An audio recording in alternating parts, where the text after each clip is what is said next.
नमस्कार, आप देख रहे हैं न्यूज 18। मैं हूं आपके साथ मेनका चौधरी और इस बुलेटिन में बात होगी उत्तराखंड की। हल्द्वानी में 3 अप्रैल की रात कोतवाली घेरने के मामले में पुलिस ने 800 से ज्यादा अज्ञात लोगों पर केस दर्ज किया है। आपको बता दें, 3 अप्रैल की रात अवैध मस्जिद को सिटी मजिस्ट्रेट द्वारा सील किया गया था, जिसके बाद सैकड़ों की संख्या में मुस्लिम समुदाय के लोगों ने कोतवाली का घेराव किया और पुलिस कर्मचारियों से धक्का मुक्की भी की थी। पुलिस ने अब सरकारी काम में बाधा डालने का केस दर्ज कर जांच शुरू कर दी है। जल्द ही वीडियो फुटेज के आधार पर आरोपियों की गिरफ्तारी की बात पुलिस की ओर से कही गई है। शैलेंद्र नेगी हमारे सहयोगी हल्द्वानी से इस वक्त हमारे साथ जुड़ चुके हैं। शैलेंद्र, इस पूरे इंसिडेंट के बारे में विस्तार से बताएं और अभी तक किन किन की पहचान की गई है?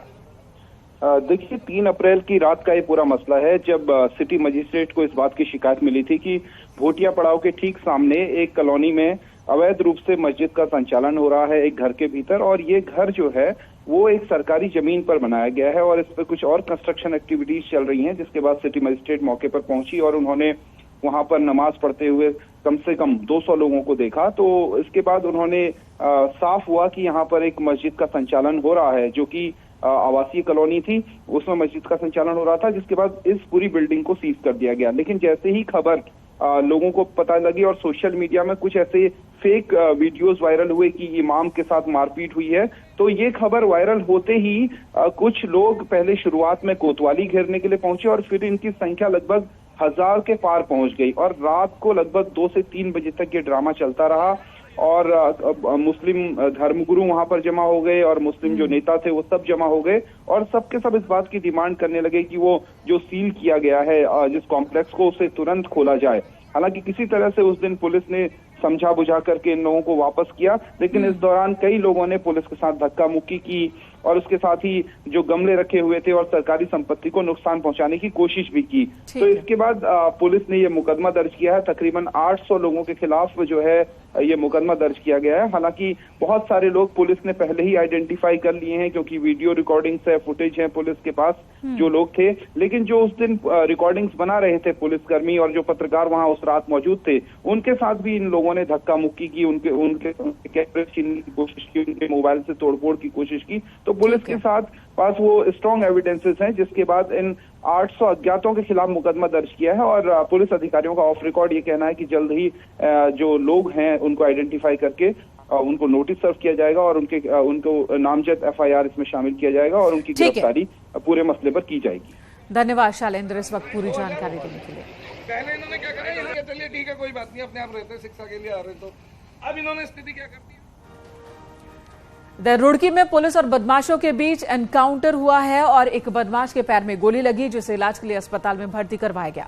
बताया जा रहा कि खानपुर इलाके में चेकिंग के दौरान बाइक से आ रहे ये बदमाश अचानक ही भागने लगे, जिसके बाद पुलिस ने इनका पीछा किया तो बदमाशों की ओर से फायरिंग शुरू हो गई। पुलिस की जवाबी कार्रवाई में एक बदमाश के पैर में गोली लगी, जबकि एक बदमाश भाग निकला। पकड़ा गया बदमाश यूपी के मुजफ्फरनगर का रहने वाला है और उस पर हत्या, डकैती समेत 8 केस दर्ज हैं।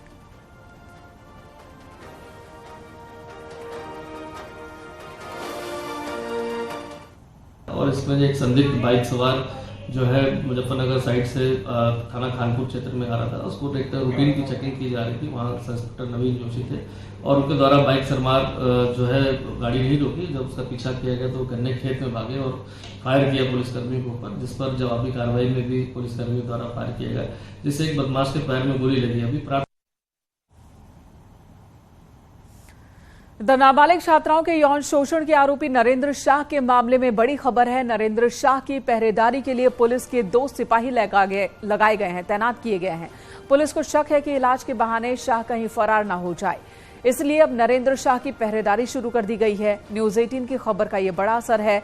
न्यूज 18 ने सवाल उठाए थे कि नरेंद्र शाह को अब तक गिरफ्तार क्यों नहीं किया गया, जिसके बाद यह एक्शन लिया गया। वहीं पेट दर्द का बहाना बनाकर ऋषिकेश एम्स पहुंचे नरेंद्र शाह को डॉक्टर्स ने ठीक बताया। हालांकि आज नरेंद्र शाह की एंडोस्कोपी नहीं हो पाई। नरेंद्र शाह को एम्स के येलो वार्ड में रखा गया है।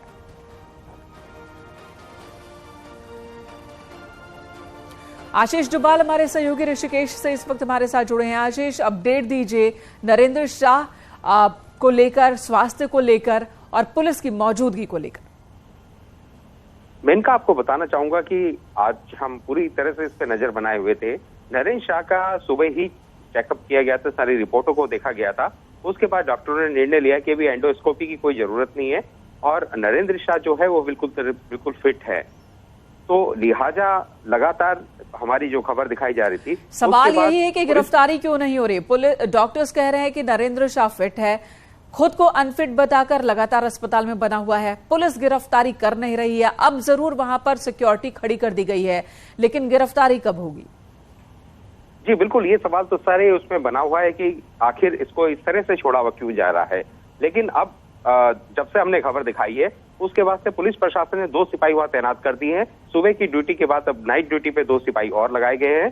तो 2 सिपाही बिल्कुल नजर बनाए हुए हैं, कहीं ये यहाँ से एम्स ऋषिकेश से फरार ना हो जाए, ये शक देहरादून पुलिस को बना हुआ है। और बढ़ते दबाव के बाद अब शिकंजा धीरे धीरे नरेंद्र शाह पे कसता जा रहा है और आने वाले 1 आध दिन में आप देखेंगे कहीं ना कहीं इस कार्रवाई को नून पुलिस पूरा अंजाम देगी और जिसके लिए पूरी तरह से एम्स प्रशासन से नून पुलिस की बातचीत चल रही है। ठीक है आशीष, धन्यवाद इस वक्त पूरी जानकारी देने के लिए। तो आने वाले दिनों में गिरफ्तारी भी हो सकती है, लेकिन अभी गिरफ्तारी नहीं हुई है, ये सवाल तो बना हुआ है ही।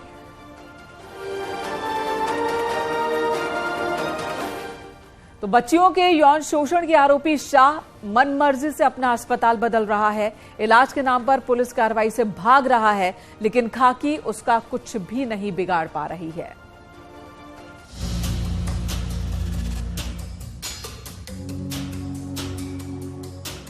पोक्सो से संबंधित जितने भी मामले होते हैं, इसको एक तो तत्काल विधि सम्मत रूप से इसमें एफआईआर लॉन्च करके और जो भी वांछित विधिक कार्रवाइयां होनी चाहिए हम लोग उसको प्रोटोकॉल को फॉलो करते हुए कार्रवाई करते हैं। ये है राजधानी देहरादून के एसएसपी दलीप सिंह कुंवर। एसएसपी साहब खुद मान रहे हैं कि पॉक्सो एक्ट में तुरंत एक्शन होता है, गंभीर कार्रवाई होती है और दोषी को बख्शा नहीं जाता। मगर देहरादून में क्रिकेट कोचिंग के नाम पर छात्राओं के यौन शोषण का आरोपी क्रिकेट कोच नरेंद्र शाह अब भी सलाखों से कोसों दूर है। हफ्ते भर से ज्यादा का वक्त हो चुका है नरेंद्र शाह पर आरोप लगाने के बाद पॉक्सो एक्ट के साथ ही SC/ST एक्ट में केस दर्ज हो चुका है। यहाँ तक कि ऑडियो वायरल होने के बाद आरोपी नरेंद्र शाह छात्राओं को पहले धमका भी चुका है। मगर लगता है कि देहरादून पुलिस किसी अनहोनी का इंतजार कर रही है और इसलिए नरेंद्र शाह को खुला छोड़ा हुआ है। ये हालात तब हैं जबकि डॉक्टर कह चुके हैं कि नरेंद्र शाह पूरी तरह से ठीक है, वो पेट दर्द का बहाना बना रहा है।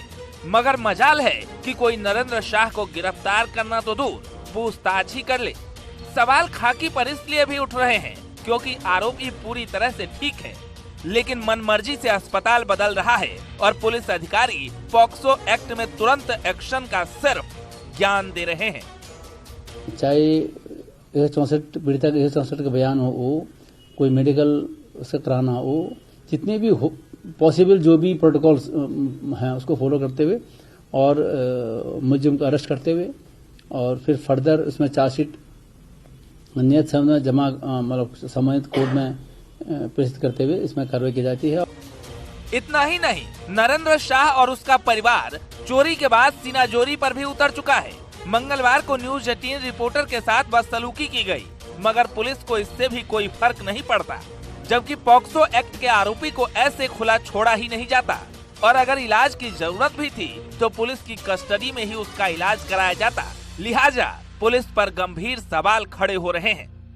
बच्चे इन्वॉल्व हैं, सेंसिटिव इशू है, तो काफी लोग होते हैं जो अपना फायदा निकालने की कोशिश करते हैं, चाहे वो कोर्ट में हो, आउटसाइड द कोर्ट हो, चाहे वो इन्वेस्टिगेशन वाले हो, ये सब अपना फायदा निकालने की कोशिश करते ही है। मासूम नाबालिग बच्चियों के साथ एक क्रिकेट कोचिंग चलाने वाला गंदी हरकत करता है। सबूत के तौर पर उसका ऑडियो भी आ जाता है। शर्म के मारे खुद क्रिकेट कोच आत्महत्या की कोशिश भी कर लेता है, मगर लगता है देहरादून पुलिस को ये सब दिखता नहीं है। इसलिए तो अब भी नरेंद्र शाह पर कोई कार्रवाई नहीं हुई है और कार्रवाई कब होगी ये भी पता नहीं है। Bureau report, news 18।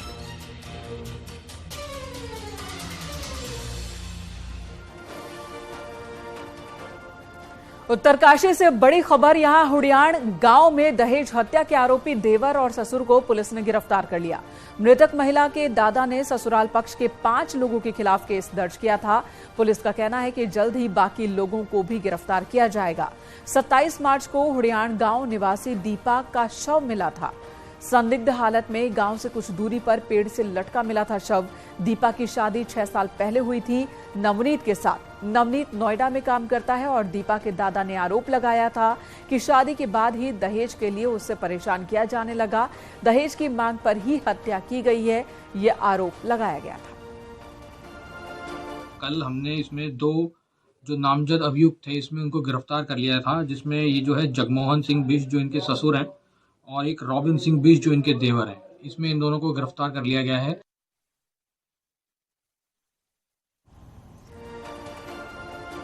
Ankita Bhandari murder case की बात करते हैं तो इस हत्याकांड में आज केस से जुड़े सबसे अहम गवाह अभिनव कश्यप के कोर्ट में बयान दर्ज किए गए। अभिनव भी उस रिजॉर्ट में काम करता था जिसमें अंकिता काम करती थी। अभिनव कश्यप केस में आई विटनेस है। पुलिस सुरक्षा के बीच आज अभिनव को कोर्ट लाया गया और चश्मदीद गवाह अभिनव ने अपने बयान दर्ज कराए। अभिनव का बयान इस केस में काफी महत्वपूर्ण माना जा रहा है और माना यह जा रहा है कि अभिनव के बयान के बाद इस केस में पुलकित, अंकित और सौरभ की मुश्किलें बढ़ जाएंगी।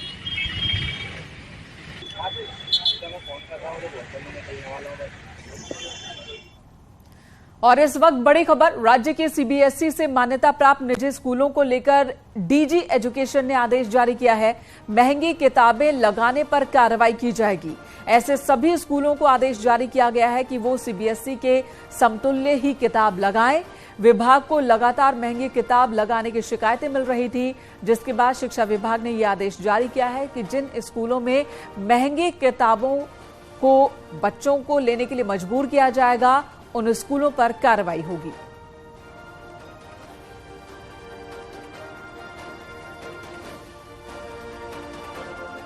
देहरादून में एमडीडीए ने अवैध प्लॉटिंग पर सख्त एक्शन लिया। जेसीबी से ध्वस्त कर दिया गया। शांति विहार के निरंजनपुर इलाके में 5 बीघा जमीन पर अवैध रूप से प्लॉटिंग की जा रही थी, जिसकी सूचना पर एमडीडीए ने कार्रवाई की।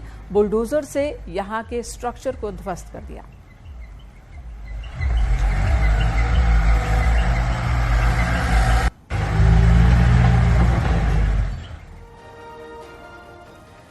और अब देहरादून से बड़ी खबर, आबकारी विभाग से जुड़ी ये खबर है। दूसरे राउंड में लॉटरी सिस्टम से उठी 76 शराब दुकान। अब तक कुल 439 दुकानें उठ चुकी हैं लॉटरी में। 188 दुकान अभी भी बाकी हैं। अब पहले आओ पहले पाओ के आधार पर दुकानें मिलेंगी। उनकी लॉटरी सिस्टम में ये दुकानें अलॉट की जाएंगी। आबकारी विभाग ने दुकानों से 1659 करोड़ रुपए कमाए हैं। इस वित्त वर्ष का टारगेट 4000 करोड़ रुपए कमाने का है।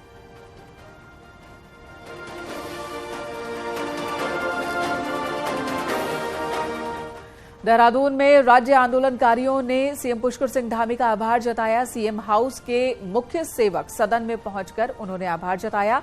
10% आरक्षण के फैसले के लिए सीएम का धन्यवाद दिया उन्होंने। सरकार ने आंदोलनकारियों का आरक्षण बहाल किया था। सीएम ने आंदोलनकारियों की बाकी समस्याएं भी सुनी और उन्हें जल्द दूर करने का भरोसा दिया।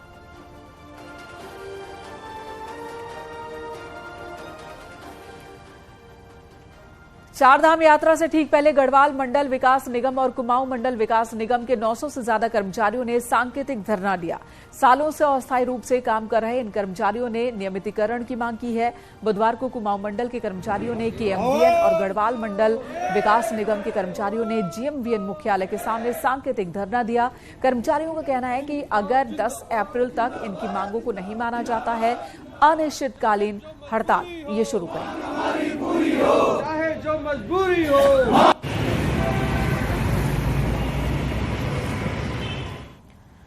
दरकाशीपुर के कुंडा इलाके के गौरा फार्म से एक जबरदस्त वीडियो सामने आया। यहां शिकार खुद शिकारी को पकड़कर जान बचाता नजर आया। जबकि शिकारी भी अपनी जान बचाता रहा। दरअसल यहां एक कुत्ता बोरवेल में फंस गया था। कुत्ते को देख गुलदार ने भी बोरवेल में छलांग लगा दी, जिसके बाद इस पानी वाली जगह में शिकारी और शिकार दोनों को ही अपनी जान के लाले पड़ गए। कुत्ता तो गुलदार का ही सहारा लेकर अपनी जान बचाता नजर आया। बाद में वन विभाग की टीम जब गुलदार को पकड़ने पहुंची तो गुलदार भाग खड़ा हुआ।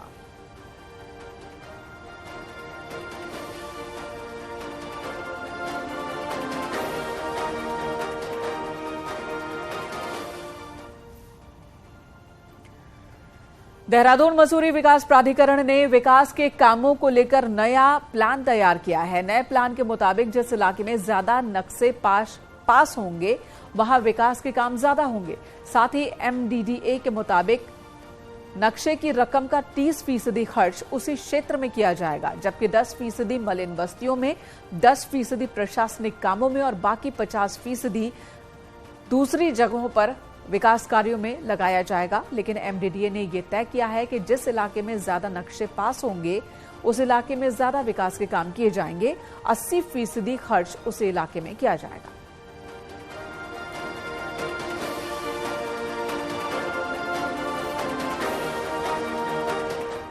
सिख समुदाय के प्रसिद्ध धाम हेमकुंड साहिब के कपाट खुलने की तिथि घोषित हो गई है। 20 मई को श्रद्धालुओं के लिए कपाट खोल दिए जाएंगे। हेमकुंड के कपाट खुलने के साथ ही यात्रा भी शुरू हो जाएगी। बर्फबारी पिघलने के बाद 20 अप्रैल से हेमकुंड पैदल मार्ग पर बर्फ को हटाने का काम शुरू किया जाएगा। हेमकुंड साहिब में लगातार मौसम बदल रहा है, जिससे यहां अभी भी 6 से 7 फीट तक बर्फ की मोटी चादर जमी हुई है।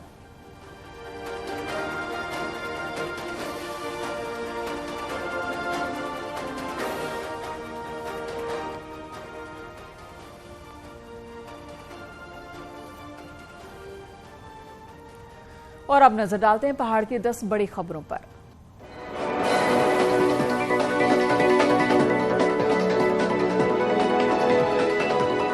बागेश्वर में कांग्रेस कार्यकर्ताओं ने पीएम मोदी से सवाल पूछने के लिए एक चिट्ठी लिखकर भेजी है और आरोप लगाया कि सांसद संसद में प्रश्न नहीं पूछ पा रहे।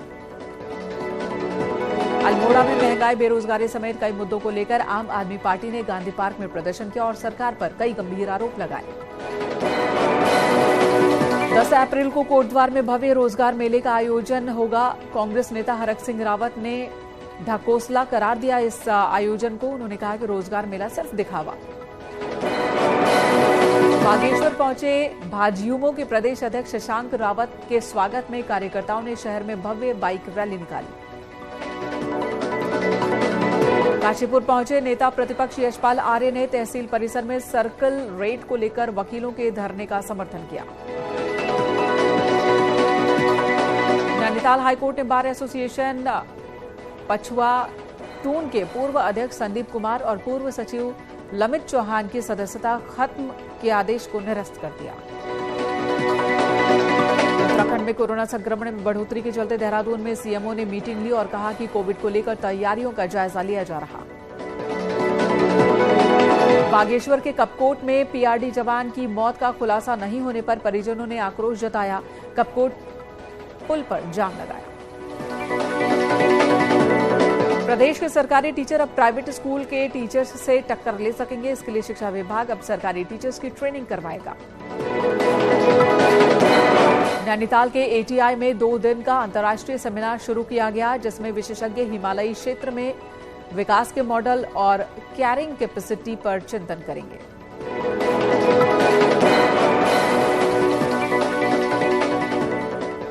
यहां रुकेंगे एक ब्रेक के लिए, खबरें जारी हैं।